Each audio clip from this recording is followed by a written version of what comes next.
Assalamu alaikum. Welcome to our group discussion. আজকে একটু আগে যেটা বললাম একই সাথে আমাদের দুটো ফোকাস আছে। আমরা গ্রুপ ডিসকাশনের সাথে সাথে আমাদের ফাইনাল অ্যাসাইনমেন্টের যে কোয়েশ্চেন নাম্বার 2 সেটা আমরা আজকে আলোচনা করে ফেলবো। গত গ্রুপ ডিসকাশনে আমরা আমাদের ফাইনাল অ্যাসাইনমেন্টের কোয়েশ্চেন নাম্বার 1টা অলরেডি আপনাদের সাথে শেয়ার করেছি। Evolution of poetry from romantic period through Victorian period to 20th century modern period. আমরা 3 পিরিয়ডে ইংলিশ পোয়েট্রি কিভাবে বদলে যাচ্ছে এবং মেজর পোয়েট তাদের অবদান কি এই নিয়ে আমরা আলোচনা করেছিলাম। সেটার উপর ভিত্তি করে আপনি অফ পোয়েট্রি আজকে আমাদের ফোকাস হচ্ছে এভলিউশন অফ ইংলিশ প্রোজ। প্রোজের বিবর্তন আমরা লক্ষ্য করব বিভিন্ন যুগে। তবে আজকে আমরা রোমান্টিক পিরিয়ড থেকে শুরু না করে আমরা 20th century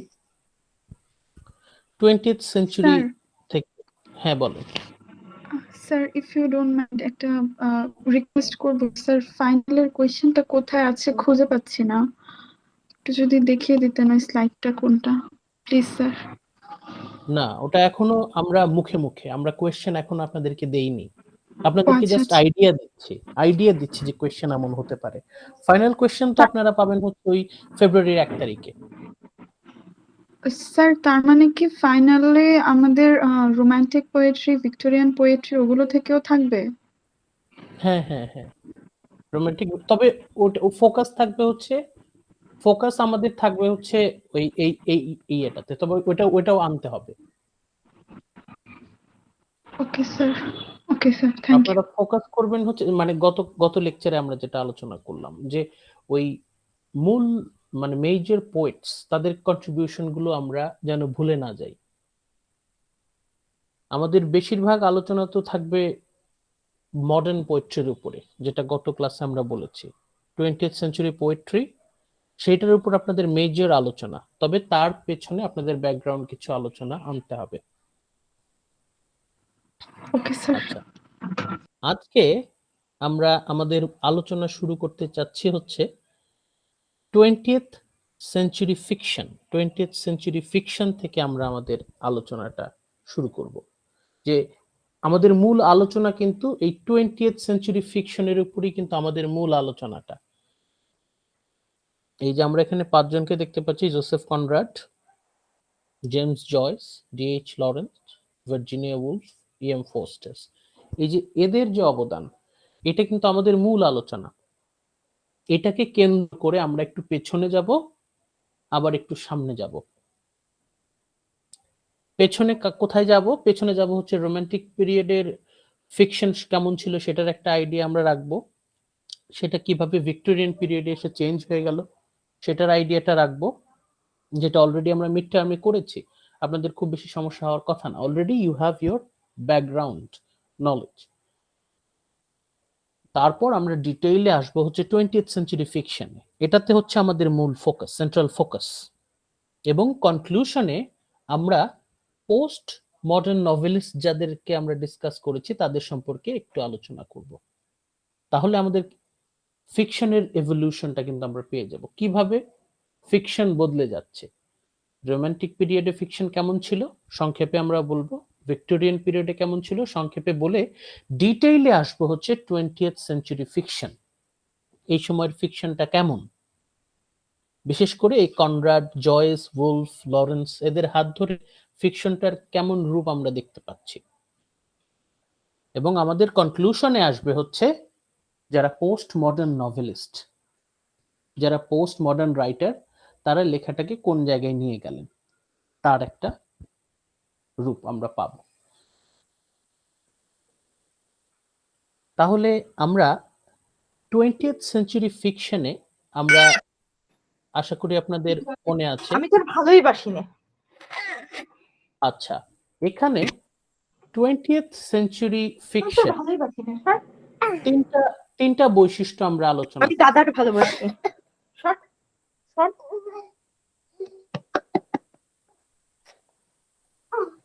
At first, we have already discussed 3 points, 3 characteristics of modern fiction. Modern ফিকশনের 3টা বৈশিষ্ট্য আমরা প্রথমেই আলোচনা করেছি। প্রথম পয়েন্টটা, এটা নিয়ে আমাদের ফার্স্ট ইস্যু, এটা নিয়ে আমরা ডিসকাশন শুরু করব। Personal values replaced public values. আমরা যেটা করব গত ক্লাসের মতোই একদম সহজ ভাষায় নিজেরা ডিসকাস করব। কারো যদি কোনো কনফিউশন থাকে সেটাও দূর হয়ে যাবে, প্লাস কিভাবে আপনারা আপনাদের অ্যাসাইনমেন্টটি লিখবেন সেটারও একটা গাইডলাইন আপনারা পেয়ে যাবেন। Replaced public values.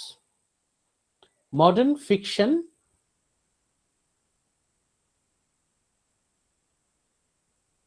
public values.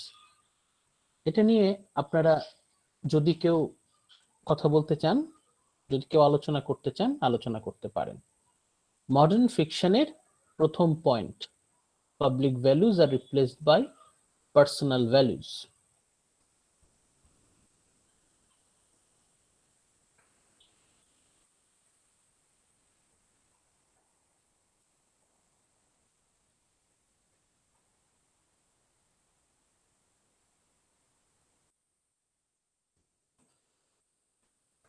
Anyone?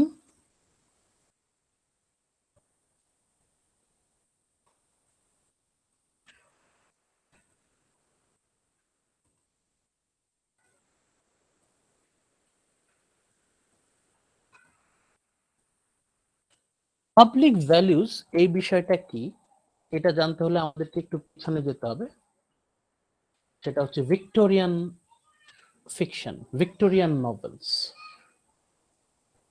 বিশেষ করে the novels of Charles Dickens, the novels of William Makepeace Thackeray, George Eliot, যার আরেকটা নামে আমরা তাকে চিনি ম্যারিয়ান ইভান্স। এদের উপন্যাসে কিন্তু আমরা পাবলিক ভ্যালুজের উপর গুরুত্বটা বেশি দেখতে পাই। ভিক্টোরিয়ান নভেলিস্ট, তাদের ফোকাসটা ছিল পাবলিক ভ্যালুজ, সোশ্যাল ভ্যালুজ, সামাজিক মূল্যবোধ। পরবর্তীতে শার্লট ব্রন্টে, এমিলি ব্রন্টে, তারা ভিক্টোরিয়ান নভেলকে বেশ ম্যাচিউরড একটা স্টেজে নিয়ে গেছেন। তারপরও তাদের মূল ফোকাসটা ছিল সোশ্যাল ভ্যালুজ বা পাবলিক ভ্যালুজ। থমাস হার্ডির Tess of the D'Urbervilles, return of the natives, ultimately they are all talking about public values. তাদের ফোকাসটা কিন্তু পাবলিক ভ্যালুজের, জনগণের মূল্যবোধ, সামাজিক মূল্যবোধ। 20th century novel, modern novel যেগুলোকে আমরা বলি, সেখানে এই পাবলিক ভ্যালুজের উপর গুরুত্বটা আর রইল না। এখানে যারা নভেলিস্ট তারা ফোকাস করছেন ব্যক্তিগত মূল্যবোধের উপর, ব্যক্তিগত বিশ্বাস, ব্যক্তিগত চেতনা, আবেগ, অনুভূতি, দর্শন, personal individual thoughts, individual perspective, এটাতে ফোকাস করছেন যারা মডার্ন নভেলিস্ট তারা। প্রথম বৈশিষ্ট্য, মডার্ন ফিকশনের প্রথম বৈশিষ্ট্য আমরা বলছি personal values are replaced by public values. এখানে আমরা ভার্জিনিয়া উলফসের নাম পেয়েছি, জেমস জয়েসের নাম পেয়েছি। এরা, বিশেষ করে ভার্জিনিয়া উলফ, তো তার উপন্যাসগুলো পার্সোনাল ভ্যালুজের উপর ভিত্তি করেও যে উপন্যাস লেখা যায় সেটা তিনি ভার্জিনিয়া উলফ লিখে দেখিয়েছেন। জেমস জয়েস তার উপন্যাসে উনি অনেকগুলো পয়েন্ট অফ ভিউকে একত্রিত করেছেন। Numerous point of views, numerous personal point of view একসাথে হয়ে সেখানে আমরা একটা ওভারঅল ইউনিভার্সাল ভিউ পাচ্ছি। পার্সোনাল ভ্যালুস, এটার উপরে তাহলে আমাদের প্রথম ফোকাসটা আসবে, পার্সোনাল ভ্যালুস। মডার্ন ফিকশন মানেই হচ্ছে এখানে ফোকাস ব্যক্তিগত আবেগ, অনুভূতি, বিশ্বাস, দর্শন, চিন্তা ভাবনা, মূল্যবোধ, এই বিষয়গুলো ফোকাস হবে। সোশ্যাল ভ্যালুজের চাইতে পার্সোনাল ভ্যালুজের উপর গুরুত্বটা এখানে আমরা বেশি পাই। আমরা নেক্সট স্লাইডে এই যে উলফের অবদান এখানে ব্লু কালার হাইলাইটেড আছে, এটা আপনারা বুঝে এক্সপ্লেইন করবেন। জেমস জয়েস এটাও হাইলাইট আছে orange colour, you need to explain it, সেটা কি আমরা এখানে উদাহরণ হিসেবে নিয়েছি। Characteristics number 2, a new idea about time or a new view of time। এই বিষয়ে আপনারা কেউ কি কিছু বলতে চাচ্ছেন? a new idea of time, characteristics number 2। Modern ফিকশনের বৈশিষ্ট্য যদি আমরা ধরি, a new idea about time, এটা এই সম্পর্কে আপনারা যদি কেউ কিছু বলতে চান।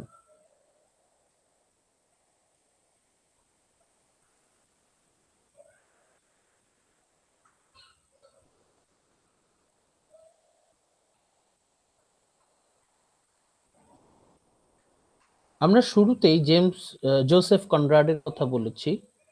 জোসেফ কনরাডের উপন্যাসে আমরা দেখতে পাই যে উনি টাইম সিকোয়েন্সটাকে যথাযথভাবে সবসময় পালন করেননি।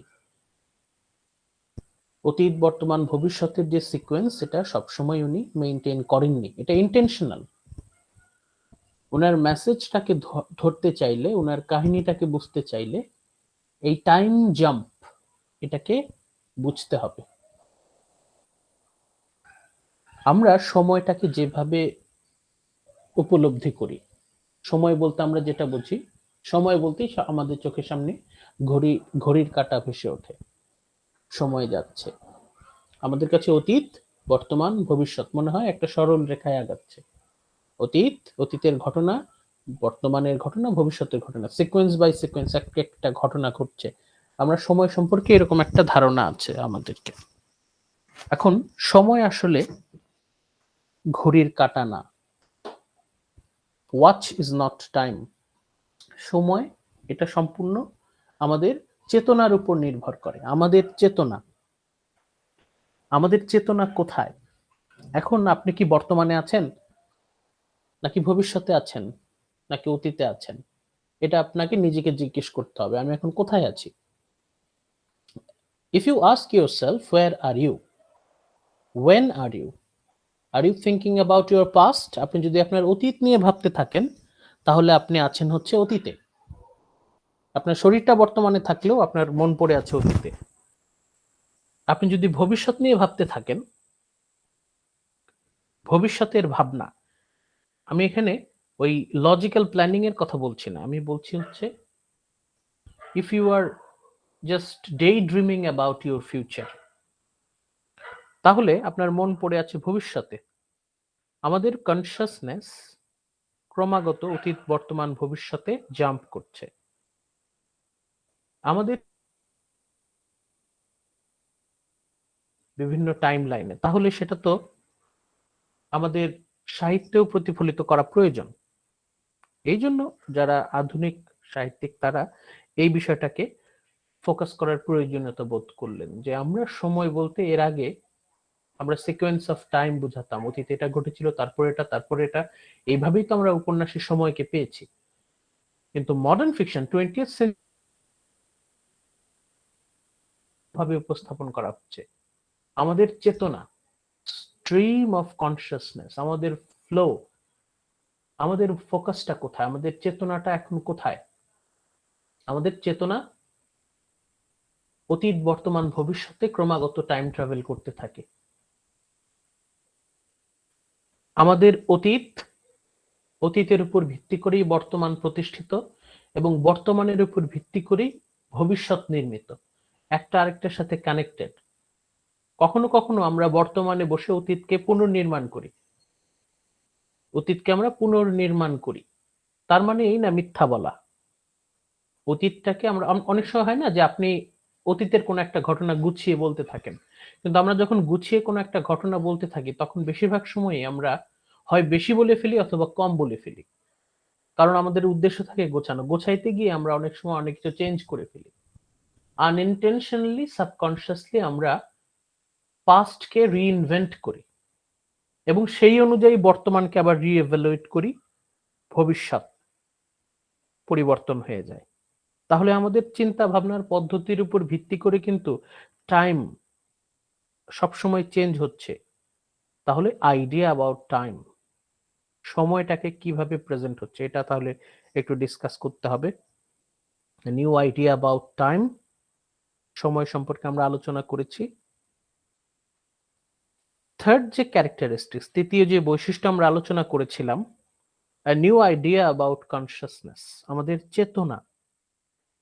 চেতনা নিয়ে নতুন ধারণা, বিশেষ করে জিগমন্ড ফ্রয়েড, কার্ল ইউং, এটা নিয়ে আপনারা কেউ কি কোনো আলোচনা করতে চান, কিছু বলতে চান? স্যার বলেন।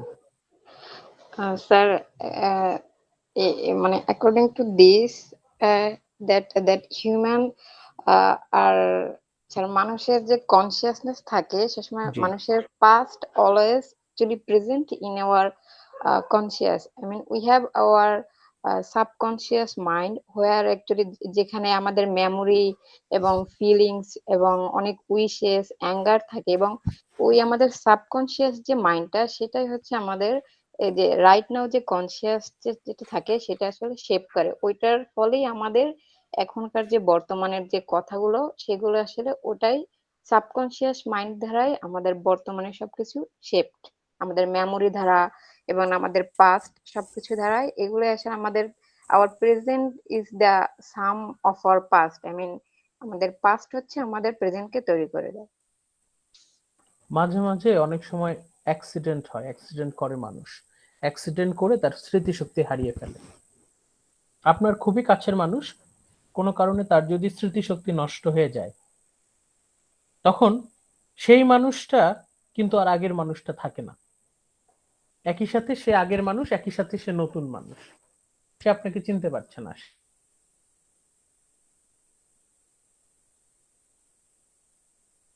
তার কিন্তু মানসিক মৃত্যু হয়ে গেছে, শারীরিকভাবে সে বেঁচে আছে কিন্তু তার মানসিক মৃত্যু ঘটে গেছে, সে এখন অন্য মানুষ।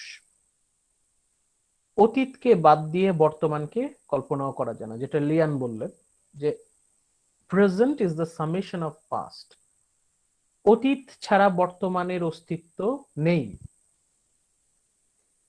আবার আপনি বর্তমানে বসে অতীতকে ক্রমাগত পরিবর্তন করছেন, এটা সাবকনসিয়াসলি বা কনসিয়াসলি। আমরা অনেক সময় আমাদের অতীতের অনেক স্মৃতি ভুলে যেতে চাই, আমরা অতীতের অনেক মিথ্যা ঘটনাকে সত্য বলে চালিয়ে দিতে চাই। সেই চেঞ্জের ফলে আমাদের বর্তমানও চেঞ্জ হয়ে যাচ্ছে। কিভাবে?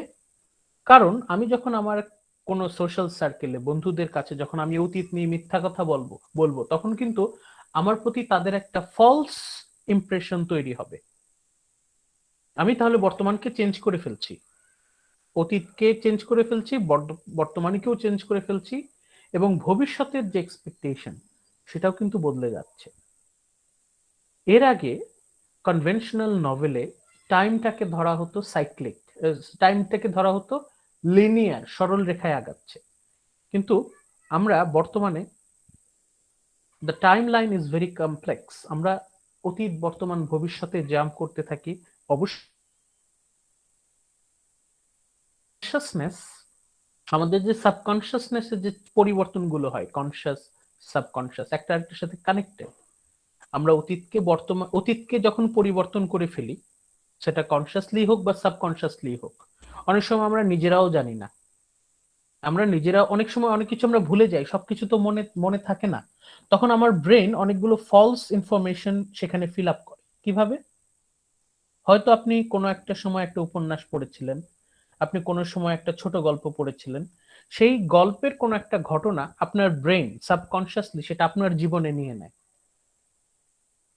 সে ইচ্ছা করে কিছু স্মৃতি মুছে ফেলে এবং সাবকনসিয়াসলি সে গল্পের কোনো একটা অভিজ্ঞতা সে তার নিজের জীবনে নিয়ে আসে। এটা হয় এরকম, হঠাৎ করে আমাদের জীবনে আমরা এমন কিছু ঘটনা কনসিয়াসলি বা সাবকনসিয়াসলি নিয়ে নিই যেটা আমাদের জীবনে ঘটেনি। সেটা হয়তো আমাদের পড়া কোনো একটা গল্প থেকে বা অন্য কারো জীবনের ঘটনা থেকে আমরা নিয়ে নিই। সেটা যে সবসময় মিথ্যা বানোয়াট তা না, এটা অনেক সময় সাবকনসিয়াসলিও হয়। এই যে কমপ্লেক্স প্রসেসটা, এটা উপন্যাসে তুলে ধরেছেন উপন্যাসিকরা। সেটাই আমরা বলছি a new idea about time and new idea about consciousness, এটা একটা আরেকটার সাথে অঙ্গাঙ্গি ভাবে জড়িত, একটা আরেকটার সাথে কানেক্টেড, এবং এই বিষয়টা উপন্যাসে প্রতিফলিত হয়। পরবর্তীতে আমরা যে যাদের অবদান নিয়ে আমাদের আলোচনা করতে হবে, প্রথমেই ভার্জিনিয়া উলফের কথা এসেছে। Virginia Woolf and James Joyce Lawrence তারা তাদের উপন্যাসে কি ফুটিয়ে তুলেছেন, এটা আমরা আমাদের ওই 14 নম্বর লেকচারে, লেকচার 14-এ স্লাইড নাম্বার 8-এ আমরা আলোচনা করেছিলাম। The theme of such modern fiction, modern গল্প, আধুনিক গল্প উপন্যাস যদি আমরা বলি, বা আধুনিক কোনো গদ্য, এগুলোর থিম কি হয়, এইসব উপন্যাস, এইসব গল্পগুলোর মূল কথাগুলো কি, মেসেজগুলো কি? দ্য ইম্পসিবিলিটি অফ লাভ, থিমগুলো এখানে আছে। The impossibility of love, the establishment of emotional communication, অসম্ভব, ইম্পসিবিলিটি অসম্ভাব্যতা, ভালোবাসার অসম্ভাব্যতা মানে ভালোবাসা অসম্ভব। The establishment of emotional communication, সত্যিকারের যে যোগাযোগ, আবেগের যোগাযোগ, ইমোশনাল কমিউনিকেশন, ইমোশনাল কানেকশন, সেটা ইম্পসিবল, অসম্ভব, in a community of private consciousness. আমরা এতটাই আলাদা একজন আরেকজনের চাইতে, আমরা এতটাই সেপারেটেড, আমরা এতটাই সেপারেটেড যে সত্যিকারের সম্পর্ক, ট্রু ইমোশনাল কমিউনিকেশন, সত্যিকারের কানেকশন অসম্ভব, সত্যিকারের ভালোবাসা সৃষ্টি প্রায় অসম্ভব। আমরা বেশিরভাগ সময় অভিনয় করি। This is in different ways the themes of Joyce, এটা জয়েস বলি, লরেন্স বলি, উলফ বলি, ফোস্টার্স বলি এবং কনরাড, এই 5 জনের যে আমরা কথা বললাম, এই 5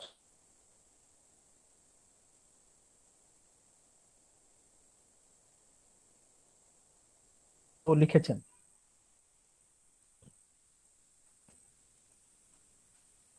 তারপর এদের অবদানগুলো আমরা আমাদের স্লাইড 9-এ পেয়েছি। স্লাইড 9-এ আমরা পেয়েছি। এই স্লাইড 9টাকে নিয়ে আপনারা কেউ যদি আলোচনা করতে চান, স্লাইড 9টার উপরে কেউ কি কথা বলতে চাচ্ছেন? দেখতে পাচ্ছেন আপনারা?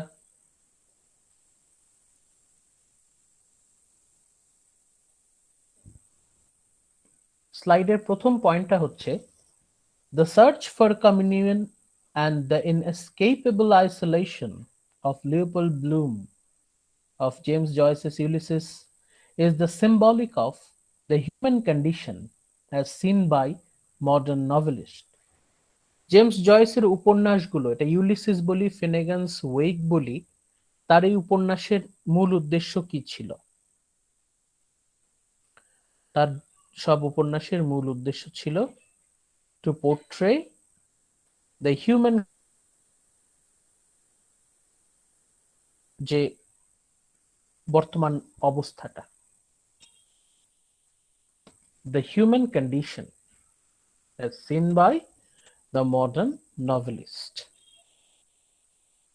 জেমস জয়েস উনি ওনার নিউমেরাস পয়েন্ট অফ ভিউ, অনেকগুলো পার্সপেক্টিভ থেকে আধুনিক মানুষের জীবনযাপন, সেই বিষয়ে উনি তার উপন্যাসে তুলে ধরেছেন।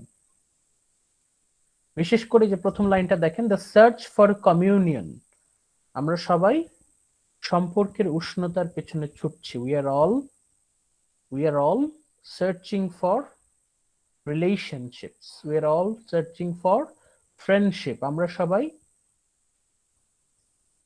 we are all looking for communion, communion মানে কি? আমরা সাহচর্য চাই, আমরা বন্ধুত্ব চাই, আমরা কেউ একা থাকতে চাই না, আমরা সবসময় আমাদের সাথী সাহচর্য খুঁজে বেড়াচ্ছি, কিন্তু আমরা ব্যর্থ, the inescapable isolation, কিন্তু আমরা আমাদের একাকিত্ব, আইসোলেশন, এটা এখানে নেগেটিভ অর্থে বোঝানো হচ্ছে। আইসোলেশন এটারই একটা পজিটিভ ওয়ার্ড আছে, সেটা হচ্ছে সলিটিউড। আমরা এখানে সলিটিউডের কথা বলছি না, আমরা এখানে আইসোলেশনের কথা বলছি, মানে যে একাকিত্বটা মানুষকে বেদনা দেয়, সেই একাকিত্বের কথা বল, খুঁজে ছুটে বেড়াচ্ছি কিন্তু আমরা দিন শেষে একা। এই হচ্ছে হিউম্যান কন্ডিশন। এটা তার মোটামুটি সব উপন্যাসে আমরা পাই। এটা হচ্ছে জেমস জয়েসের অবদান আমরা বলতে পারি, কন্ট্রিবিউশন। ইএম ফস্টার্স উনি ওনার উপন্যাসে কি করেছেন দেখেন তো, এই যে হাইলাইট করা আছে পরের পয়েন্টে, এটা আপনারা কেউ কি ব্যাখ্যা করতে পারেন কিনা? Foster's exploration of conversation that seems to be helps to living, but that in fact prevent true human contacts. এই কথাটার মাধ্যমে কি বলতে চেয়েছেন কেউ কি বলতে পারবেন, একটু ব্যাখ্যা করবেন?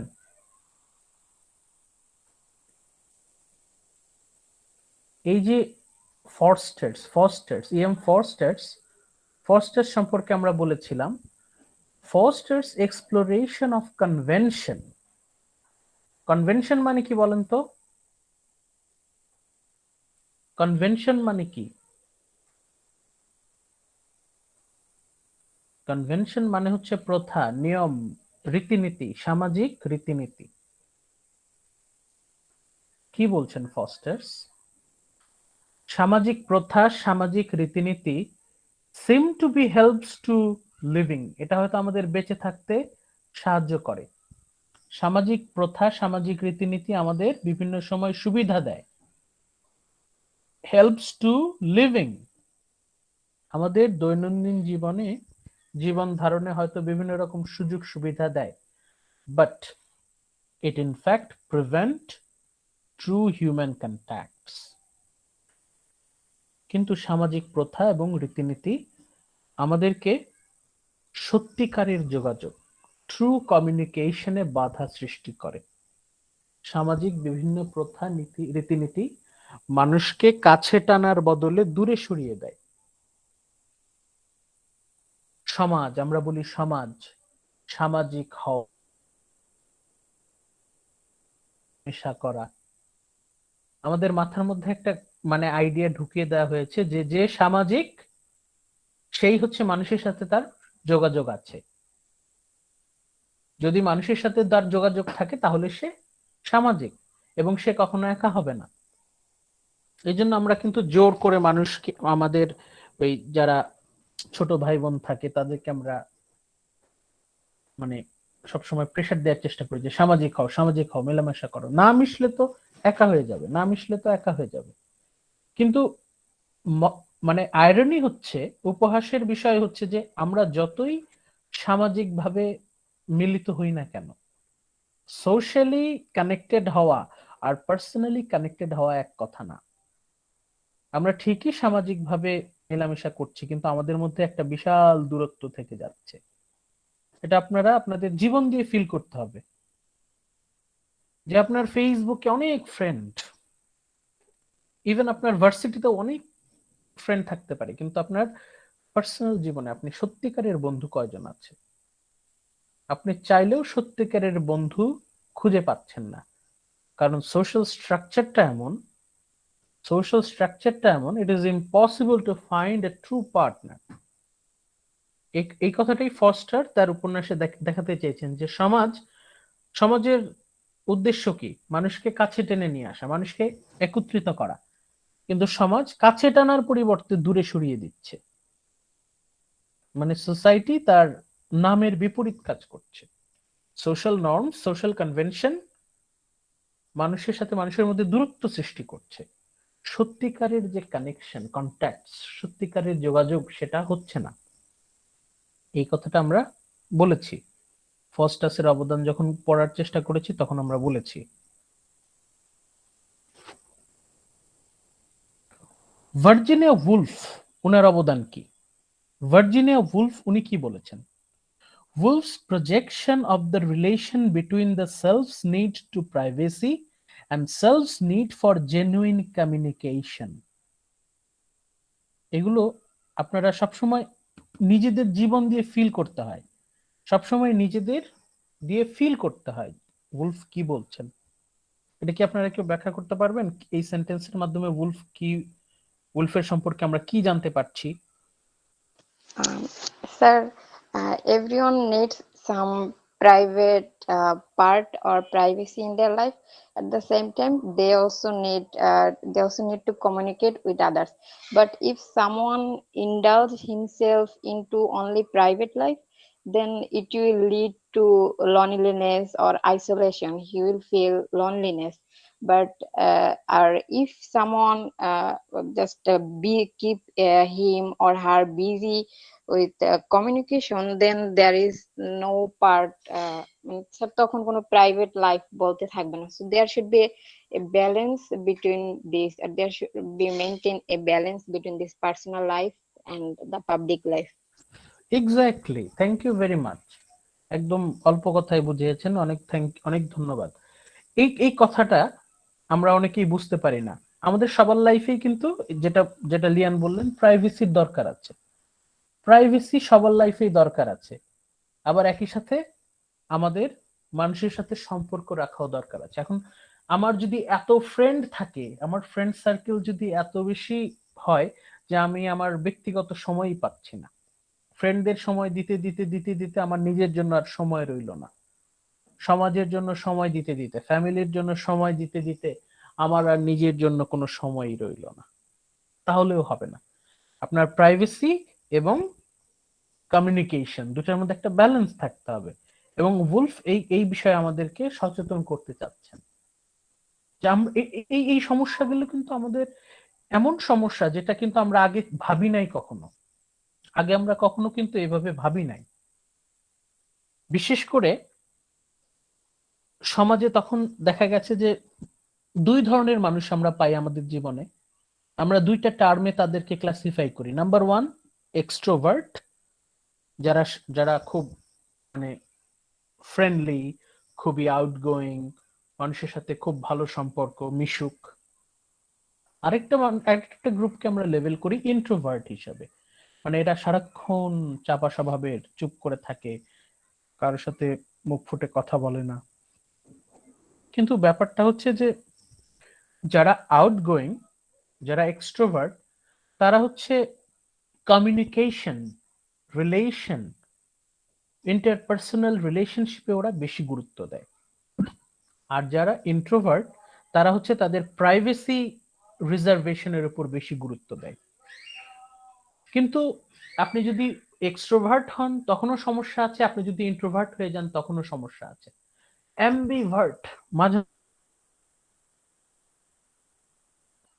আপনার সোশ্যাল রিলেশনশিপে এবং পার্সোনাল প্রাইভেসি দুইটার মধ্যে একটা ব্যালেন্স থাকতে হবে। এই কথাটাই উলফ কিন্তু আমাদেরকে বোঝানোর চেষ্টা করছেন। তাহলে আমরা তিনজন উপন্যাসিকের কিন্তু আমরা অবদান নিয়ে কিন্তু অলরেডি আলোচনা করলাম, মানে যদিও আমরা এটা ডিটেইলে আলোচনা করেছি, আজকে আমরা আবার রিপিট করছি যে জেমস জয়েস উনি ওনার উপন্যাসে কি বোঝাতে চেয়েছেন, ইএম ফস্টার্স ওনার উপন্যাসগুলোতে কি বোঝাতে চেয়েছেন, ভার্জিনিয়া উলফ ওনার উপন্যাসে কি বোঝাতে চেয়েছেন। তারপর আমরা ডিএইচ লরেন্স সম্পর্কেও আমরা আলোচনা করেছিলাম। ডিএইচ লরেন্স, তার উপন্যাসগুলোতে আমরা কি দেখতে পাচ্ছি? ডিএইচ লরেন্সের লেখার থিমের সাথে ইএম ফস্টার্সের লেখার আমরা বেশ কিছু মিল আমরা খুঁজে পাই। The theme of all Lawrence's novels is human relationship. লরেন্সের যত উপন্যাস আমরা পড়েছি সবগুলোর মূল কথা কি, মূল থিম কি? উনি আসলে মানুষের সম্পর্ক নিয়ে উপন্যাস লিখেছেন। উনি বলেছেন যে human relationship can be all too easily distorted by the mechanical convention of society. উনি ওই ইএম ফস্টার্সের যে থিমটাকে ওইটাকেই আরো বেশি কাল্টিভেট করেছেন। ইএম ফস্টার্স কি বলেছিলেন যে সমাজ আমাদেরকে কাছে টানার পরিবর্তে দূরে সরিয়ে দিচ্ছে। সমাজের উদ্দেশ্য হওয়া উচিত ছিল মানুষে মানুষের বিভেদ তৈরি করে দিচ্ছে, মানুষের মধ্যে দূরত্ব তৈরি হচ্ছে। ওইটারই উনি একটু অন্য পয়েন্ট অফ ভিউ থেকে দেখেছেন। উনি বলেছেন সমাজ যে শুধু মানুষকে দূরে ঠেলে দেয় তাই না, মানুষের যে সম্পর্ক, সেই সম্পর্কটাকে বিকৃত করে ফেলে সমাজ। সমাজ মানুষের সাথে মানুষের সম্পর্কটাকে ডিস্টর্ট করে ফেলে, বিকৃত করে ফেলে। সমাজের কিছু রীতিনীতি নিয়ম কানুন সেটা কুসংস্কার মিসকনসেপশনের পর্যায়ে চলে গেছে এবং সমাজ খুব সহজেই মানুষের সম্পর্ককে দূষিত করে ফেলছে। সেটাই উনি এখানে আমরা দেখতে পাচ্ছি, such relationships can be all too easily distorted. সমাজ খুব সহজেই মানুষের সাথে মানুষের সম্পর্কটাকে বিকৃত করে ফেলতে পারে, নষ্ট করে ফেলতে পারে by mechanical convention of society. এই যে যান্ত্রিকতা, আধুনিক সমাজের যান্ত্রিকতা, এই যান্ত্রিক সমাজ মানুষের সাথে মানুষের সম্পর্কটাকে নষ্ট করে ফেলছে কিভাবে? by the notions of respectability or propriety. এই যে মানুষ সামাজিক সম্মান এই অজুহাতে সমাজের এক ক্লাস আরেক ক্লাসের উপর প্রচুর অন্যায় অত্যাচার করে থাকে।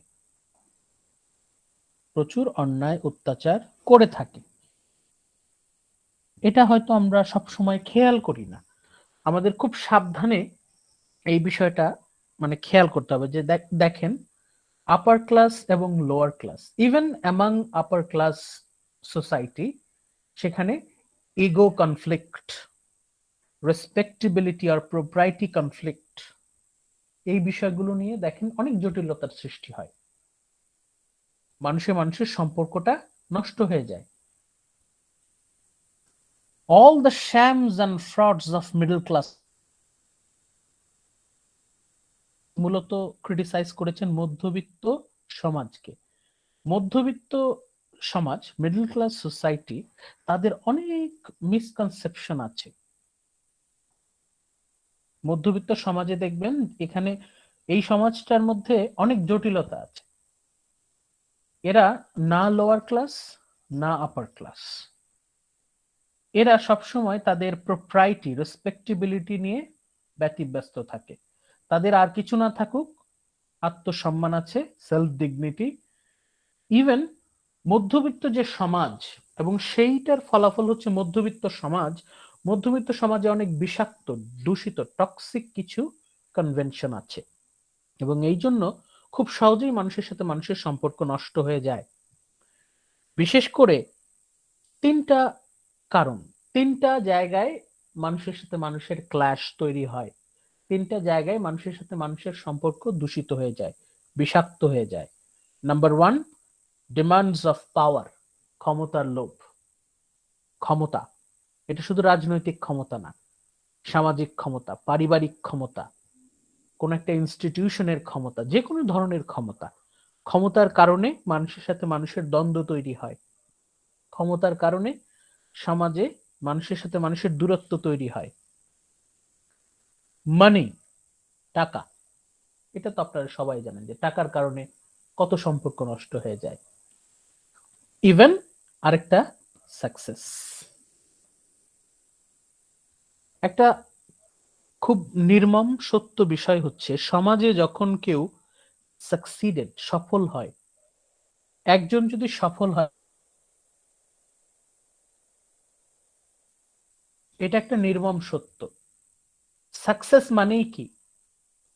এর পেছনে কারো না কারো ফেইলিয়ার আছে এবং এই জায়গায় কিন্তু জেলাসি, এই জায়গায় কিন্তু শত্রুতা, এনিমোসিটি সৃষ্টি হয়।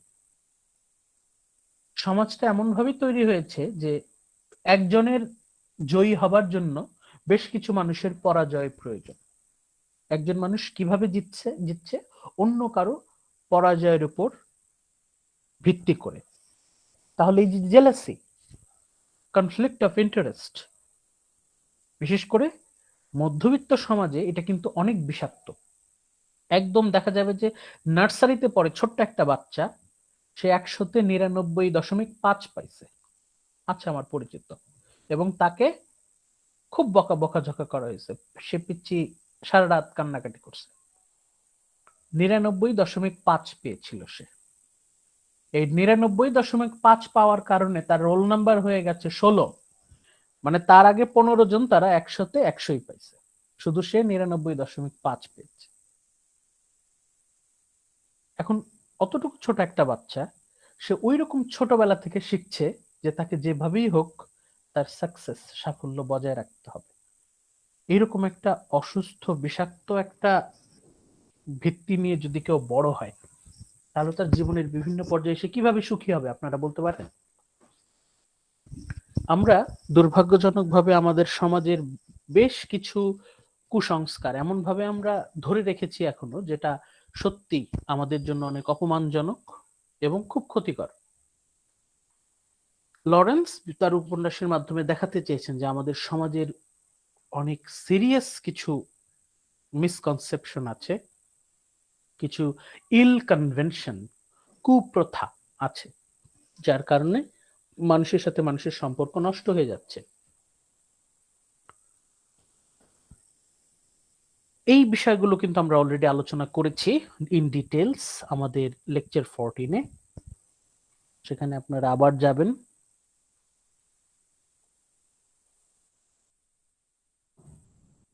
শেষে এসে আমরা বলেছি the greatest modern novels are about difficulty and at the same time the inevitability of being human. আমরা মানুষ হয়ে জন্মগ্রহণ করেছি, তখন অনিবার্যভাবেই কিছু জটিলতা, কিছু সমস্যার মুখোমুখি আমাদের হতে হবে। এখন চোখ বন্ধ করে অ্যাভয়েড করলে চলবে না, বরং আমাদেরকে সেগুলো ব্রেভলি ফেস করতে হবে। আমাদের বিভিন্ন জটিলতাগুলো, সেগুলো অ্যাভয়েড করার কোনো উপায় নাই। আজ হোক, কাল হোক, পরশু হোক, আপনাকে সেটা ফেস করতে হবে। এবং সেই ফেস করার মতো সাহস কিন্তু এই যে Joseph Conrad, James Joyce, Virginia Woolf, M Forster, T H. Lawrence, তারা আমাদেরকে দিতে চাচ্ছেন, আমাদের চোখ খুলে দিতে চাচ্ছেন, যেন আমরা মানসিকভাবে শক্তিশালী হই, আমরা যত স্ট্রং হই। এই এই এই বিষয়গুলো আপনারা একটু ভাবার চেষ্টা করবেন, এগুলো হচ্ছে খুব গুরুত্বপূর্ণ। এই গেল হচ্ছে, এরা হচ্ছে 20th সেঞ্চুরি নভেলিস্ট, এদের কথা আমরা বললাম। তবে সবাই যে এইভাবেই সাহিত্য রচনা করেছেন তা না, এদের মধ্যে কেউ কেউ ছিলেন তারা documentary novelist. Documentary novelist documentary novelist কারা? আর্নল্ড বেনেট, জন গলসওয়ার্দি, এরা উপন্যাস লিখেছেন সেই পুরাতন টেকনিক ফলো করি। ওই যে the changing social scenes, showing considerable insight and sympathy in recording aspects it through the behavior of their imagined character. মানে 20th সেঞ্চুরিতে যে সবাই আবার ওই James Joyce, Virginia Woolf, DH. Lawrence তাদের মতো মনস্তাত্ত্বিক উপন্যাস লিখেছেন তাই না, অনেকে আবার সামাজিক উপন্যাসও লিখেছেন। মানে ভিক্টোরিয়ান সোসাইটির যে ধারা, সেটা কিন্তু প্রবাহিত হয়েছে তখনও। মানে 20th সেঞ্চুরিতেও, মডার্ন পিরিয়ডেও অনেক ঔপন্যাসিক তারা সামাজিক উপন্যাস লিখেছেন। তাদের ফোকাস কি ছিল? সমাজের পট পরিবর্তনের ছবি আমাদের সামনে তুলে ধরা, যে সমাজ কিভাবে বদলে যাচ্ছে সেটা। ভার্জিনিয়া উলফ এই উপন্যাসিকদের ম্যাটেরিয়ালিস্ট নভেলিস্ট বলে আখ্যায়িত করেছেন। তারা শুধুমাত্র সমাজের বাহির, এক্সটার্নাল নিয়ে প্রিঅকুপাইড ছিলেন, কিন্তু তারা মানুষের মনের ভিতরে ঢুকতে পারেননি বা ঢুকতে চাননি। যদিও তারা রিয়েলিজমটাকে আমাদের সামনে দেখাতে চেয়েছিলেন, কিন্তু তারা এটা হয়তো অনেকে বুঝতে চাননি বা বুঝতে পারেননি যে রিয়েলিটি শুধু বাইরে থাকে না, রিয়েলিটির বেশিরভাগ অংশটাই থাকে হচ্ছে আমাদের চেতনায়, আমাদের মনে। It's all depends on our point of views. বাস্তবতা মূলত থাকে আমাদের চেতনায়। তারপর শর্ট স্টোরি নিয়ে এখানে বেশ কিছু কথাবার্তা আছে, এটাও আপনাদের অ্যাড করতে হবে। 20th সেঞ্চুরি ফিকশন যেহেতু বলছি, শুধু নভেল না, কিন্তু শুধু ফিকশন, যেহেতু ফিকশন আমরা বলছি, আপনাদের উপন্যাসের সাথে সাথে ছোট গল্প নিয়েও একটু আলোচনা করতে হবে।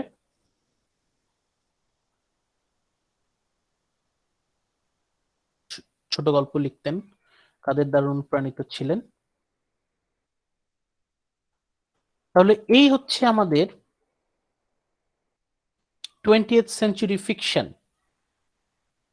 এখন ফিকশনের সাথে আপনাদের কিছু ড্রামাও অ্যাড করতে হবে। আমরা ড্রামা নিয়েও কিন্তু আলোচনা করেছি। ড্রামা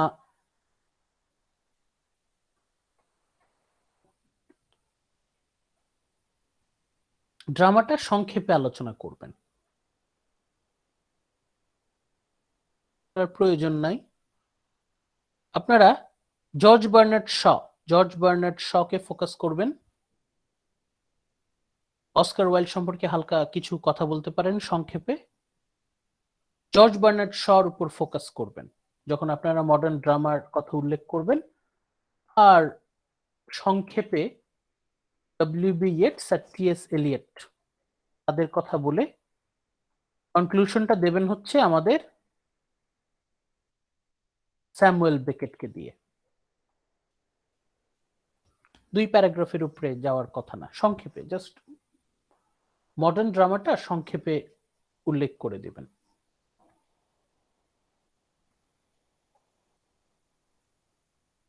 ধরেন আপনার ওই মডার্ন ফিকশনে আপনাদের মূল উদ্দেশ্যটা থাকবে হচ্ছে Virginia Woolf, James Joyce, DH. Lawrence, Fosters, এইদের উপর গুরুত্ব দেওয়া, এদের কাজের উপর ফোকাস করা। আর ড্রামাতে এসে ফোকাস করবেন George Bernard Shaw, Yeats, Eliot এবং স্যামুয়েল বেকেট। তাহলে আমরা মোটামুটি 20th সেঞ্চুরি ফিকশনের একটা ছবি আমরা পেয়ে যাব। এই হচ্ছে আমাদের 20th সেঞ্চুরি ফিকশন। এখানে ফিকশন বলতে আমরা কিন্তু শুধুমাত্র নভেলকে বুঝাচ্ছি না, একই সাথে শর্ট স্টোরি এবং ড্রামাকেও বুঝাচ্ছি।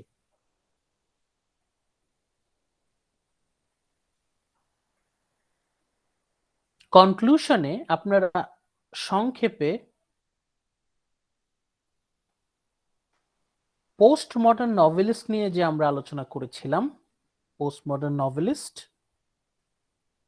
আপনারা আপনাদের পছন্দ মতো 2-3 জন পোস্ট মডার্ন নভেলিস্টের নাম এবং তার কাজ নিয়ে কিছু কথা বলে দিতে পারবেন সংক্ষেপে, খুব সংক্ষেপে। E.L. ডক্টরের কথা আমরা বলেছিলাম, তারপর আমরা সুজান সন্ট্যাগ, তারপর কার্ট ভনেগাট, আমরা ইসমাইল রিড,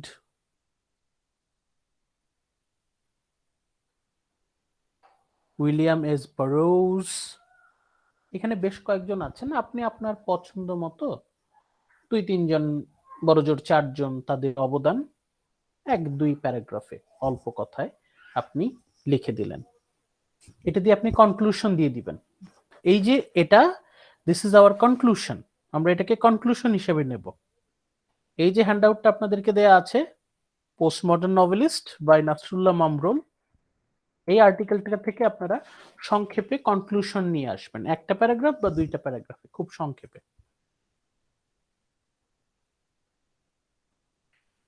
এখন আসি আমরা ইন্ট্রোডাকশন। আমরা তো আমাদের অ্যাসাইনমেন্টের মাঝখানের অংশটা জানলাম, শেষের অংশটা জানলাম। ইন্ট্রোতে আমরা কি লিখব? ইন্ট্রোডাকশনটা আমরা দেব হচ্ছে আমাদের মিড টার্ম থেকে। যেমন রোমান্টিক পিরিয়ডের আমাদের 3 নম্বর লেকচারে আমরা সাকসেসফুল রোমান্টিক নভেল,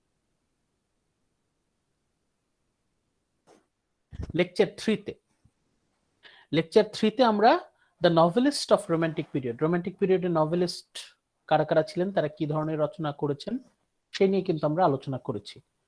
প্রথমে আমরা স্যার ওয়াল্টার স্কটকে নিয়ে কথা বলেছি। স্যার ওয়াল্টার স্কট, উনার উপন্যাসের মূল ভিত্তি কি ছিল? উনি হিস্টোরিক্যাল নভেল লিখেছেন। উনার নভেলের মধ্যে একটা অ্যাডভেঞ্চারাস টাচ, মানে কিশোরীরা যে ধরনের উপন্যাস পড়তে পছন্দ করে, অ্যাডভেঞ্চার, রোমাঞ্চকর উপন্যাস, উনি সেই উপন্যাসগুলো বেশ সাফল্যের সাথে লিখেছেন। এই যে যেটা আমরা দেখেছি, তার বেশিরভাগ স্টোরিজ হচ্ছে লার্জলি রোমাঞ্চ অ্যাডভেঞ্চার ভিত্তিক, এবং তার বেশ কিছু উপন্যাস আছে ঐতিহাসিক, ইতিহাস ভিত্তিক রোমাঞ্চকর উপন্যাস বেশ কিছু আছে তার। জেইন অস্টেন সম্পর্কে আমরা বলেছি যে উনি রোমান্টিক পিরিয়ডে বসে রিয়েলিস্টিক উপন্যাস লিখেছেন। উনি ওনার সমাজকে ফুটিয়ে তুলতে চেয়েছেন। ওনার উপন্যাসগুলো Sense and Sensibility, Pride and Prejudice, Mansfield Park, Emma, সমাজকে পুঙ্খানুপুঙ্খভাবে তুলে ধরতে চেয়েছেন। মানে উনি যা দেখছেন, তার সমাজকে যেভাবে দেখছেন উনি সেইভাবেই তার উপন্যাসে তুলে ধরছেন। সামাজিক উপন্যাস, সোশ্যাল নভেল যদি আমরা দেখি, নভেলস অফ সোশ্যাল ক্রিটিসিজম, তাহলে আমরা জেইন অস্টেনের নাম অবশ্যই উল্লেখ করতে হবে। জেইন অস্টেনের পর আমরা an Radcliffe very interesting character, তার সময় সবচেয়ে বিখ্যাত উপন্যাসিক। উনার উপন্যাসগুলোর বিশেষত্ব হচ্ছে উনি হরর উপন্যাস, উনি ভূতের গল্প, ভূতের উপন্যাস, ভৌতিক উপন্যাস যেগুলো, সেগুলোতে অনেক সুপারহিট ছিলেন। উনার বই প্রচুর বিক্রি হতো। আ ভেরি সাকসেসফুল নভেলিস্ট, এবং তাকে বলা হয় most representative of English Gothic novelist. তার যে টেরর টেল, এটা এখনো মানুষকে আকৃষ্ট করে। উনি ওনার যে লেখাগুলো বেশিরভাগই হচ্ছে টেরর টেল বেসড, থ্রিলার উপন্যাস। তার থ্রিলার উপন্যাসগুলো, এগুলো কিন্তু মানে বিশেষ করে টার্গেট কারা ছিল, ইয়াং পিপল, ইয়াং জেনারেশনের জন্য উনি কিন্তু লিখতেন। কিন্তু শুধু ইয়াং না, এটা ছেলে মানে আবাল বৃদ্ধ বনিতা, একদম বুড়ো থেকে শুরু করে জোয়ান সবাই তার উপন্যাসের ভক্ত ছিল। তবে তার উপন্যাসগুলো হচ্ছে খুব মানে মশলা মুড়ির মতো, মুড়ি মাখা যেরকম, মানে আপনার মজা লাগবে কিন্তু এগুলোর ডেপথ ওইভাবে আপনি পাবেন না, গভীরতা নাই। ভেরি পপুলার, মানে খুবই মুখরোচক গল্প, মানে থ্রিলার যেগুলো, কিন্তু একবার যদি আপনি পড়ে ফেলেন আপনার আর দ্বিতীয়বার পড়তে ইচ্ছা করবে না। জেইন অস্টেনের উপন্যাসগুলো যেমন, এগুলো যখন সামাজিক বিভিন্ন সমালোচনাগুলো উনি বেশ দক্ষতার সাথে, মুনশিয়ানার সাথে উনি তুলে ধরেছেন, এগুলো কিন্তু দুইবার এগুলো লেয়ার থাকে, তো বেশ গভীর উপন্যাস, এগুলো বেশ মন দিয়ে অনেকবার পড়া যায়। কিন্তু র্যাডক্লিফ ভদ্রমহিলার উনার উপন্যাসে একটা দুর্বলতা হচ্ছে যে আপনি যদি একবার পড়ে ফেলেন আপনার আর পড়তে ইচ্ছা করবে না। বিশেষ করে তার যে রহস্য উপন্যাসগুলো, রহস্য সমাধানের পর সেটা এত বেশি শ্যালো লাগে, এটার পড়তে ইচ্ছা করে না, ওটার উপর আর কোনো আকর্ষণ থাকে না। যেটা আমাদের ওই ছোটবেলার বেশিরভাগ গল্প, আপনি যদি গল্পের টুইস্টটা জেনে যান তাহলে আপনার ওই গল্পটা আর ভাল লাগবে না, কারণ দেয়ার ইজ নো ডেপথ। উনি শুধু টুইস্টের উপর বেসড করতেন, থ্রিলার টেরর টেলের উপর ফোকাস করেছেন। এই জন্য দেখা যায় যে উনার গল্পগুলো মানে ওইরকম সফিস্টিকেটেড রিডিং ক্লাসের কাছে তার ওইরকম গ্রহণযোগ্যতা ওইভাবে ছিল না। মূলত তার গল্পগুলো যারা ইয়াং জুভেনাইল রিডার যারা, তারাই বিশেষ করে হটকেকের মতো লুফে নিত। কিন্তু দুর্বলতা একটাই, যদি আপনি একবার র্যাডক্লিফের উপন্যাস পড়ে ফেলেন আপনার আর পড়তে ইচ্ছা করবে না, এটা একটা সমস্যা। তাহলে রোমান্টিক পিরিয়ডের নভেলগুলো মেইনলি কেমন ছিল? Adventure based, adventure stories, thriller stories, ghost stories, terror tale. আর জেইন অস্টেন শুধুমাত্র ওখানে কিছু সোশ্যাল নভেল উনি লিখে গেছেন। আমরা ভিক্টোরিয়ান পিরিয়ডে এসে যখন লেকচার সিক্সে যখন আমরা ভিক্টোরিয়ান নভেলিস্টদের সম্পর্কে আলোচনা করলাম, দ্য ভিক্টোরিয়ান নভেলিস্ট, তখন আমরা এই ভিক্টোরিয়ান পিরিয়ডের নভেলগুলো কেমন ছিল সেই সম্পর্কে আমরা মোটামুটি একটা আইডিয়া পেয়ে যাই। আমরা চার্লস ডিকেন্সকে দিয়ে শুরু করেছিলাম। চার্লস ডিকেন্স উনি সমাজের যে যারা নিম্নবিত্ত শ্রেণী, ওয়ার্কিং ক্লাস, লোয়ার ক্লাস, তাদের পার্সপেক্টিভ থেকে উনি সমাজটাকে আমাদের সামনে তুলে ধরেছেন। ভিক্টোরিয়ান সোসাইটির নানা অসঙ্গতি, নানা দিক আমাদের সামনে তুলে ধরেছেন। সামাজিক উপন্যাস মূলত এখান থেকেই আর কি প্রতিষ্ঠিত। জেন অস্টেন তো আগে থেকে শুরু করলেন। Jane Austen started when it was not yet regarded as social novel, কিন্তু সামাজিক উপন্যাস এই যে ডিকেন্স থেকে শুরু হচ্ছে। ডিকেন্স আমাদেরকে নিম্নবিত্ত শ্রেণীর পরিপ্রেক্ষিত থেকে, পার্সপেক্টিভ থেকে উনি সমালোচনা করছেন। একটা ভিক্টোরিয়ান সোসাইটির একটা ছবি আমাদের সামনে তুলে ধরার চেষ্টা করছেন। ডিকেন্স আমরা মানে ডিটেইলে জেনেছি চার্লস ডিকেন্স উনি ওনার জীবনে যথেষ্ট সংগ্রাম করেছেন, উনি ওনার বিভিন্ন পর্যায়ে যথেষ্ট স্ট্রাগল করেছেন এবং তার ব্যক্তিগত অভিজ্ঞতা, ফার্স্ট হ্যান্ড এক্সপিরিয়েন্সের উপর বেস করেই কিন্তু এই তার যাবতীয় উপন্যাস, মানে উনি ওনার এই জিনিসগুলো মন থেকে লেখেন, মন গড়া উপন্যাস না, এগুলো উনি ওনার জীবন থেকে শিখেছেন, জীবন থেকে নিয়েছেন এগুলো। চার্লস ডিকেন্সের নভেলগুলো এখানে আপনারা খুব সংক্ষেপে লিখবেন, ভেরি শর্ট, খুবই সংক্ষেপে আপনারা আপনাদের ইয়েতে আনার চেষ্টা করবেন ডিকেন্স সম্পর্কে। ডিকেন্সের সাথে সাথেই কমপ্লিমেন্টারি একদম পরিপূরক হিসেবে আছেন William Makepeace Thackeray.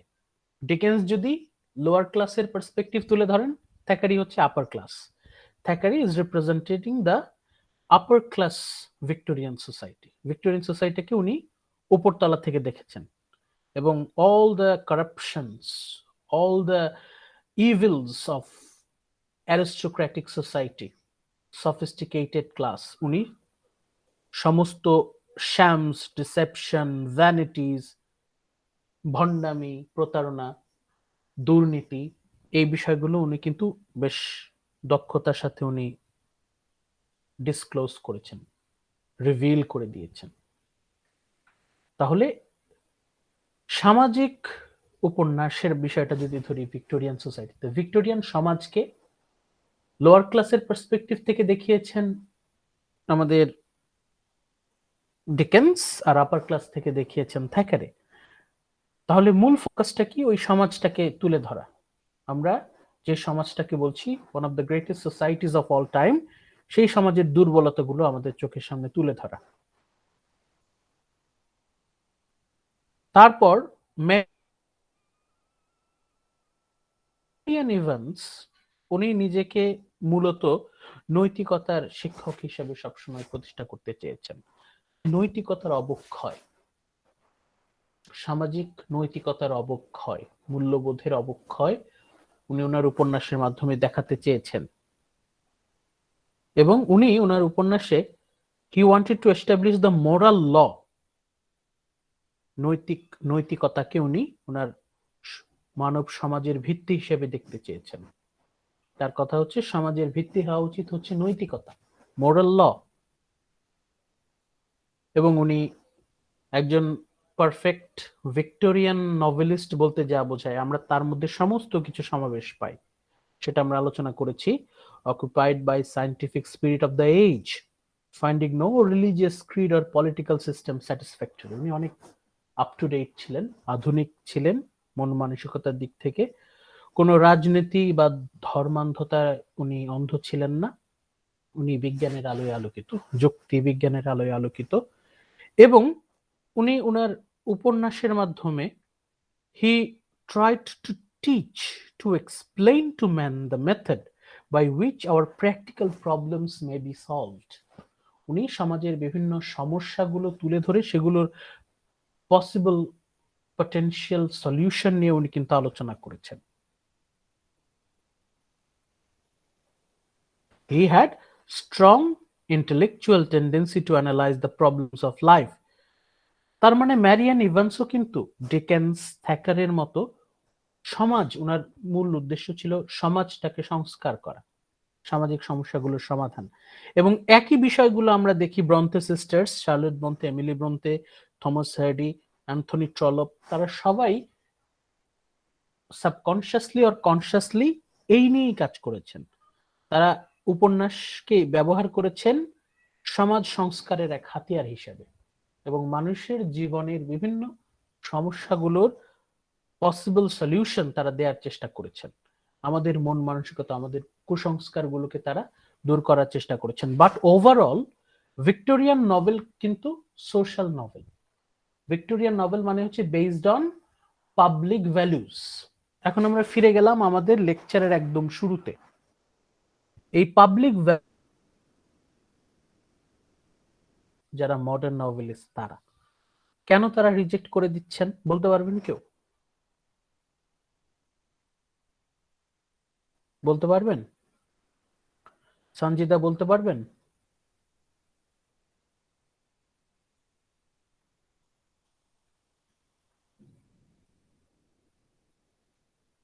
Sakhawat Sakhawat বলতে পারবেন? প্রশ্নটা হচ্ছে যারা 20th সেঞ্চুরি নভেলিস্ট তারা পাবলিক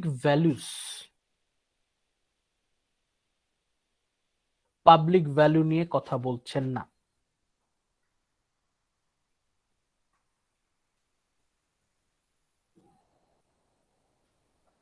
এই যে আমরা এটা ক্লাসের একদম শুরুতে এই কথাটা বলেছিলাম, আমরা আবার সেইখানেই ফেরত আসছি। We are returning to our root, we are back to square one. আমরা আমাদের সেই গোড়ায় আবার ফেরত এসেছি। কেন আধুনিক ঔপন্যাসিকরা they replaced public values with personal values? আমরা চার্লস ডিকেন্সের কথা বললাম, আমরা থ্যাকারের কথা বললাম, ম্যারিয়ান ইভান্সের কথা বললাম, ব্রন্তে সিস্টার্সের কথা বললাম। তারা সবাই তো সমাজে মানে সমাজকে সংস্কার করার কথা বলছেন।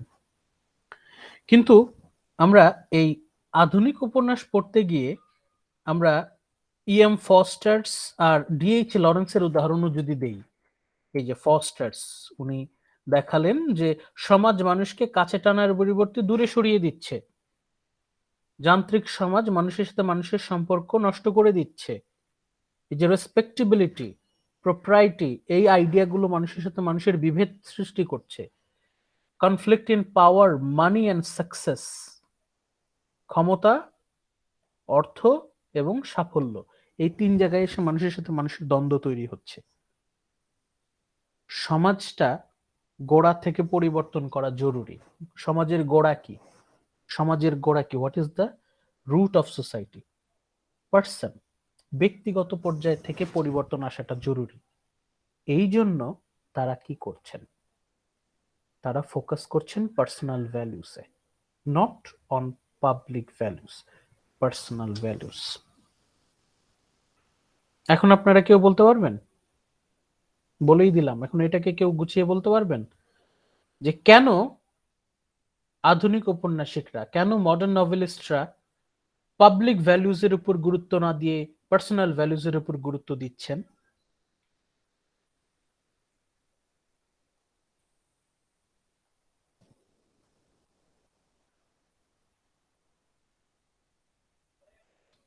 কথা বুঝতে সমস্যা হলে বলবেন, যদি কোনো কথা বুঝতে সমস্যা হয় বলবেন। যদি রেসপন্ড না করেন, সমস্যা কি? আমি তো আমার মতো বলতে থাকি।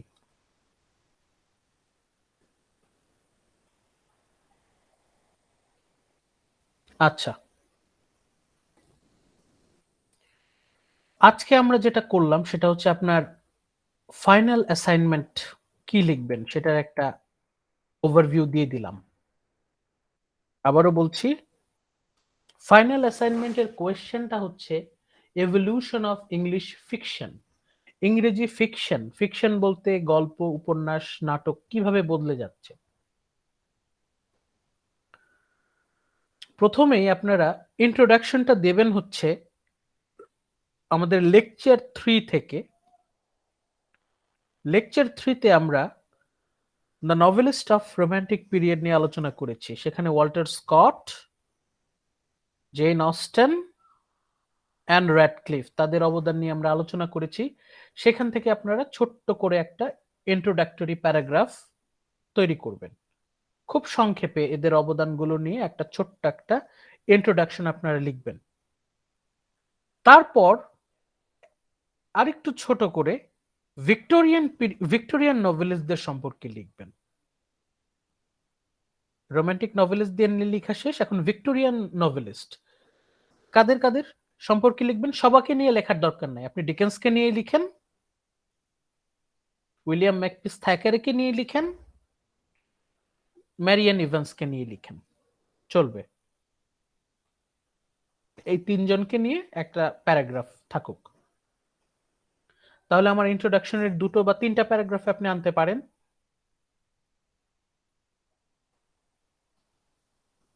এরপর আপনি চলে যাবেন মূল আলোচনায়। আমাদের মূল ফোকাস হচ্ছে 20th century, 20th century fiction. এটা আমরা আলোচনা করেছি আমাদের লেকচার 13 এবং লেকচার 14 দুটো মিলিয়ে। লেকচার 13-এ আমরা অর্ধেক করেছি, লেকচার 13-এ আমরা প্রথমে আলোচনা করেছি the characteristics or the tendencies of modern fiction. Modern fiction আমরা মডার্ন নভেল বলি, মডার্ন স্টোরি বলি, modern novel or modern short story বলি, এগুলোর যে বৈশিষ্ট্যগুলো এটা নিয়ে আমরা প্রথমে আলোচনা করেছি। এইটাই হচ্ছে আমাদের ফোকাস ছিল লেকচার 13-এ। এটা থেকে আপনাদের ডিটেইল আলোচনা আসবে। এটা দিয়ে অন্তত 5 মার্কের জন্য আপনি অ্যান্সার লিখবেন। লেকচার 14-এ আমরা ফোকাস করেছি দ্য কন্ট্রিবিউশন অফ, লেকচার 14-এ আমরা ফোকাস করেছি the contribution of 20th century novelist. এখানে নভেলিস্টদের নিয়ে আমরা ফোকাস করেছি, এটা নিয়েও আপনাদের ডিটেইলে আসতে হবে। ভার্জিনিয়া উলফ তার অবদান কি, জেমস জয়েসের অবদান কি, ডিএইচ লরেন্সের অবদান কি, ফোস্টার্সের অবদান কি, এদের 4-5 জনের অবদান আপনাদের মিনিমাম 5 মার্কের মতো করে লিখবেন। তাহলে 10 মার্ক হচ্ছে শুধুমাত্র আপনার 20th সেঞ্চুরি ফিকশনের উপরে গেল। এটা হচ্ছে মেইন বডি। আর কনক্লুশনে আপনারা post modern novelist, post modern novelist সম্পর্কে যে আমরা আলোচনা করেছি একটা হ্যান্ডআউটে, সেই থেকে আপনারা 2-3 প্যারাগ্রাফে একটা কনক্লুশন লিখে ফেলবেন। Post modern novels and novelist, উত্তর আধুনিক ঔপন্যাসিক তারা কি বিষয়ে লিখেছেন সেই নিয়ে আপনারা লিখবেন। তাহলে আমাদের কি দাঁড়ালো? ইন্ট্রোডাকশনে আমরা লিখলাম হচ্ছে রোমান্টিক এন্ড ভিক্টোরিয়ান নভেলিস্ট সম্পর্কে। আমাদের মূল ডিসকাশনটা হচ্ছে pre novelist, 20th century short story writer, 20th century dramatist এই সম্পর্কে। আর আমরা কনক্লুশনে লিখবো হচ্ছে post modern novels and novelist নিয়ে। এই হচ্ছে আমাদের 20 মার্কসের কোয়েশ্চেন নাম্বার 2। কোয়েশ্চেনটা কি? The evolution of modern fiction. কোয়েশ্চেনটা যেভাবেই আসুক আপনার অ্যান্সারটা হবে এই স্টেপ বাই স্টেপ। আপনাকে হুবহু এই স্টেপই ফলো করতে হবে তা না, it is just a suggestion.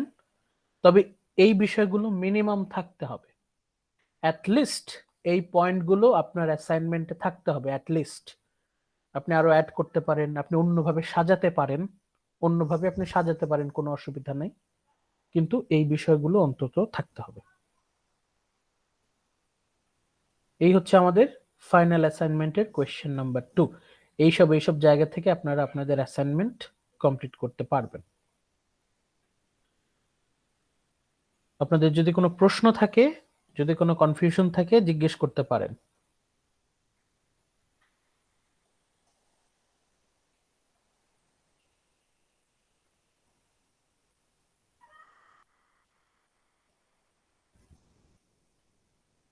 গত লেকচারে আমরা আমাদের ফাইনাল অ্যাসাইনমেন্ট কোয়েশ্চেন নাম্বার 1টা আলোচনা করেছি, কোথা থেকে কিভাবে লিখবেন।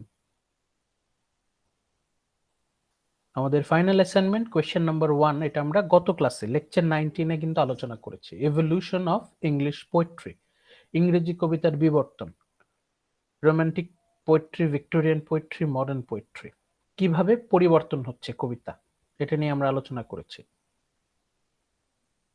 মূল ফোকাসটা হচ্ছে মডার্ন পোয়েট্রি, এটার উপর গুরুত্বটা বেশি। আর রোমান্টিক, ভিক্টোরিয়ান এগুলো হচ্ছে 5 মার্ক করে। রোমান্টিক পোয়েট্রি 5 মার্কসের একটা প্যারাগ্রাফ, ভিক্টোরিয়ান পোয়েট্রি 5 মার্কসের একটা প্যারাগ্রাফ। আর modern poetry 20th century poetry হচ্ছে 10 মার্কসের, এটাতে ডিটেইল আসবে। কনক্লুশনটা আপনারা আপনাদের ইচ্ছা মতো দিতে পারেন। আজকে আমাদের লেকচার 20-তে, যদিও এটা গ্রুপ ডিসকাশন হওয়ার কথা ছিল, লেকচার গ্রুপ ডিসকাশনটা ওইভাবে হলো না। আজকে আমরা আমাদের ফাইনাল অ্যাসাইনমেন্টের কোয়েশ্চেন নাম্বার 2টা আলোচনা করলাম, কোথা থেকে আপনারা অ্যান্সার গুলো লিখবেন। ইন্ট্রোডাকশন যেটা, সেটা আপনারা মডার্ন নভেলিস্ট, ভিক্টোরিয়ান নভেলিস্টের উপর বেস করে লিখবেন। রোমান্টিক, ভিক্টোরিয়ান এই দুইটা মিলে হচ্ছে আপনার 5 মার্কের জন্য। 5 মার্কের জন্য আপনি একটা প্যারাগ্রাফে লিখতে পারেন বা দুইটা প্যারাগ্রাফে লিখতে পারেন রোমান্টিক নভেলিস্ট, ভিক্টোরিয়ান নভেলিস্ট। এরপর মূল ডিসকাশন কোনটা? মূল ডিসকাশন হচ্ছে 20th সেঞ্চুরি ফিকশন। এই ফিকশনে আপনারা বৈশিষ্ট্যগুলো নিয়ে আলোচনা করবেন 5 মার্কস, আর অথর রাইটারদের কন্ট্রিবিউশন নিয়ে আলোচনা করবেন। এখানে রাইটার বলতে নভেলিস্টদের অবদান আসবে, শর্ট স্টোরি রাইটারদের অবদান আসবে, ড্রামাটিস্টদের অবদানও আসবে। 5 মার্কস, তাহলে 15 হয়ে গেল, বাকি থাকে 5। ওই 5 মার্কস হচ্ছে আপনাদের post modern novelist. Post modern novelist যারা, এটা আমরা ওই নাসরুল্লাহ মামরুলের যে আর্টিকেল দিয়ে করেছি, আমরা দুইটা লেকচার জুড়ে আলোচনা করেছি, লেকচার 17, লেকচার 18। আপনারা ওখান থেকে আপনার সুবিধা মতো সংক্ষেপে একটা প্যারাগ্রাফ লিখে ফেলবেন, ওই প্যারাগ্রাফে 5 মার্কস।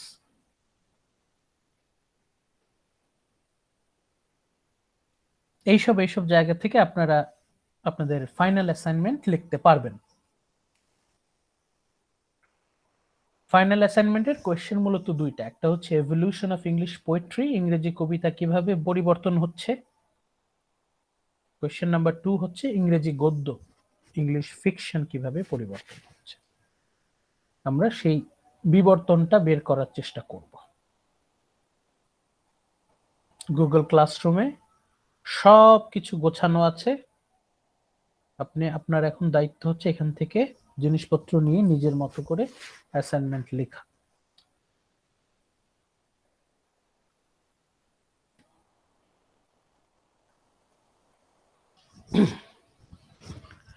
এখন আপনারা বলেন, আপনাদের এমন কি কেউ আছেন যারা এখনো আমার কাছে প্রেজেন্টেশনের টপিক জমা দেন নাই?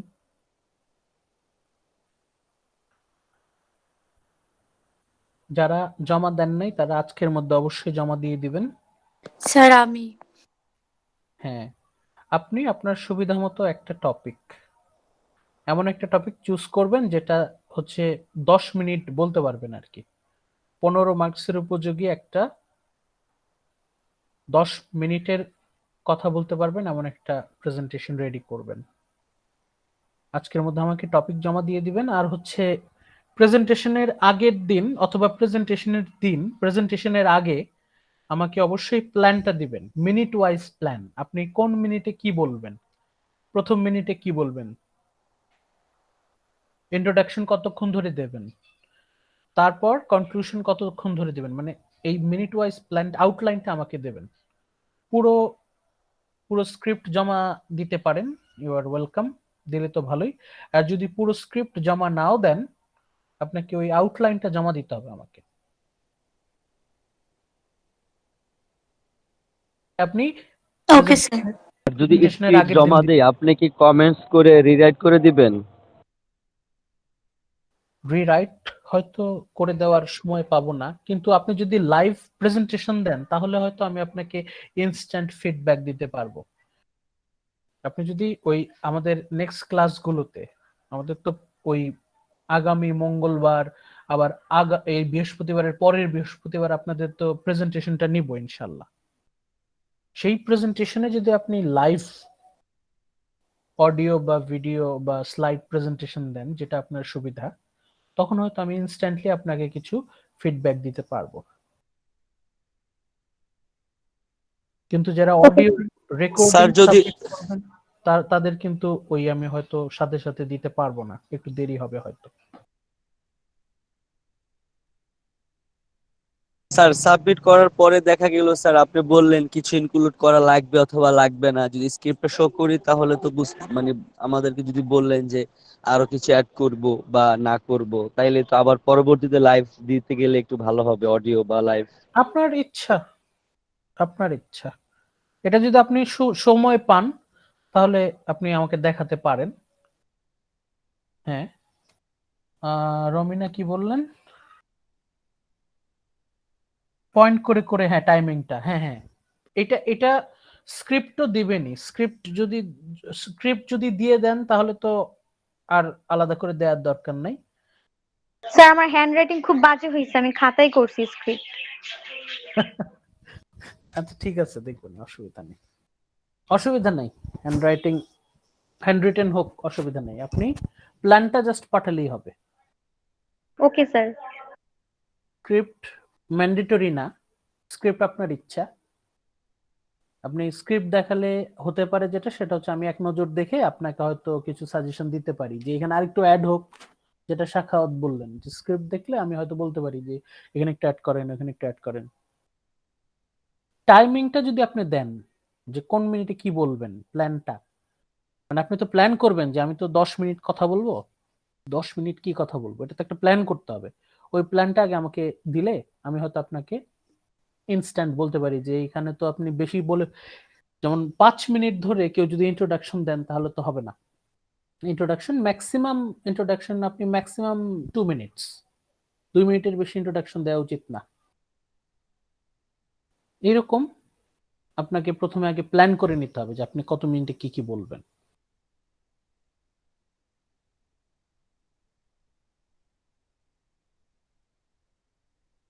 আর একটা ব্যাপার, সেটা হচ্ছে আপনার যদি ভালো হয়, প্রেজেন্টেশন যদি ভালো হয়, তাহলে আমি আপনাদের যে এর আগে বুলেট পয়েন্ট অ্যাসাইনমেন্ট যেটা ছিল, ওইটাতে যদি মার্কস কারো কম এসে থাকে তখন আমি ওইটাতে অ্যাডজাস্ট করে দিব। এটাতে যদি আপনি ভালো করেন তখন আমি সেই রেশিও অনুযায়ী আপনার বুলেট পয়েন্ট অ্যাসাইনমেন্টটাকেও আপডেট করে দিব, মার্কস ওইখানে অ্যাড করব যদি আপনার এটার পারফরমেন্স ভালো হয়।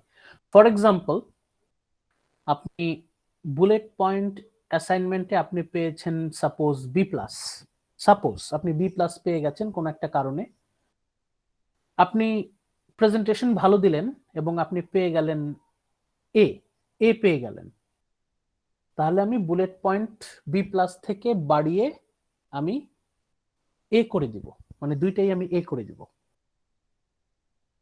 মানে আপনার প্রেজেন্টেশনের উপরে নির্ভর করতেছে আপনার বুলেট পয়েন্টস এর মার্কস বাড়বে কিনা। আপনি যদি এটা ভালো করেন, ওটা যদি খারাপও হয়, এটা ভালো হয়ে যাবে। আর আনফরচুনেটলি আপনার প্রেজেন্টেশন যদি খারাপ হয়ে যায় তাহলে কিছু করার নাই, মার্কস কমবে না তবে বাড়বেও না। আর আপনার প্রেজেন্টেশনের মার্কস যদি ভালো আসে, আপনি প্রেজেন্টেশনে যে গ্রেড পাবেন ওইটা আমি বুলেট পয়েন্টেও দিয়ে দিব। আপনি যদি প্রেজেন্টেশনে A+ পান, আপনি বুলেট পয়েন্টেও A+ পাবেন। আপনি যদি প্রেজেন্টেশনে মানে A- পান, ওইটাও আমি বাড়ায়, হয়তো B ছিল বুলেট পয়েন্ট, আমি B থেকে বাড়িয়ে A- করে দেব। এটা হচ্ছে আপনাদের একটা special chance, try to utilize this chance. আবারও বলে দেই, আপনি পয়েন্টের মার্কসটাও যদি কম থাকে ওটা বেড়ে যাবে।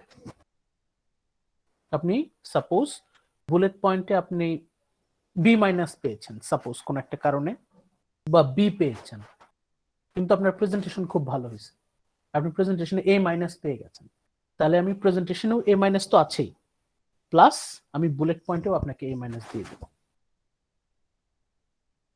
এই হচ্ছে একটা অপরচুনিটি আপনাদের সামনে রাখলাম, এখন পুরোপুরি আপনাদের উপরে। Now it's up to you, আপনারা এটাকে কতটুকু কাজে লাগাতে পারেন দেখেন। স্যার বলেন। স্যার যখন লাইভ দিব তখন কি স্যার আমাদের ক্যামেরা অফ করে নাকি অন করে? It's up to you. আপনি যদি কমফোর্টেবল ফিল করেন, আমি এখানে কোনো বাধ্যবাধকতা রাখছি না, রাখা উচিত হবে না। আপনি যদি কমফোর্টেবল ফিল করেন আপনি ক্যামেরা অন করে প্রেজেন্ট করতে পারেন। আপনি যদি কমফোর্টেবল ফিল না করেন তাহলে আপনি শুধু এই যে আমি যেভাবে কথা বলছি এখন এইভাবে কথা বলতে পারেন, অথবা আমি স্লাইড দিয়ে যেভাবে বলি ওইভাবে কথা বলতে পারেন। আপনি বললে আমি ওই শেয়ারিং এর ব্যবস্থা করে দিব, অথবা আপনি যদি স্লাইড শেয়ারিং করতে কমফোর্টেবল না ফিল করেন আপনি আগে আমাকে মেসেঞ্জারে পাঠিয়ে দিলেন, আগে আপনি আমাকে মেসেঞ্জারে বা গুগল ক্লাসরুমে পাঠিয়ে দিলেন, আমি ওই স্লাইডটা দেখে নেব আর আপনি এদিকে প্রেজেন্টেশন দিতে থাকলেন, কোনো সমস্যা নাই। আপনি এখন আপনার মতো করে প্রিপারেশন নেন। স্যার এটা কি স্লাইড প্রেজেন্টেশন হবে? আপনার ইচ্ছা, আপনি যদি দিতে চান দিতে পারেন। আপনি যদি স্লাইড প্রেজেন্টেশন দিতে চান দিতে পারেন।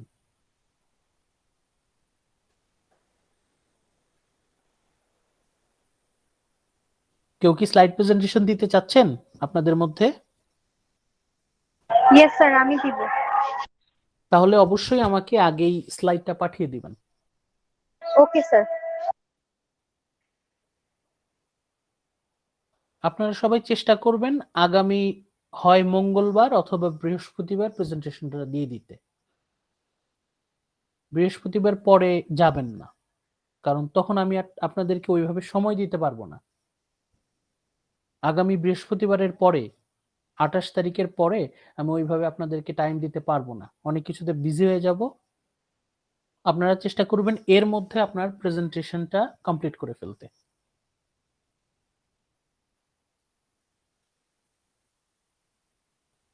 স্যার ইনশাআল্লাহ।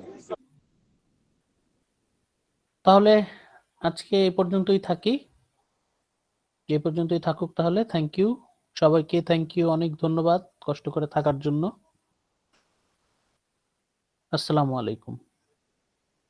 আসসালামু আলাইকুম স্যার। ওয়ালাইকুম ওয়ালাইকুম আসসালাম। আসসালামু আলাইকুম স্যার। ওয়ালাইকুম আসসালাম।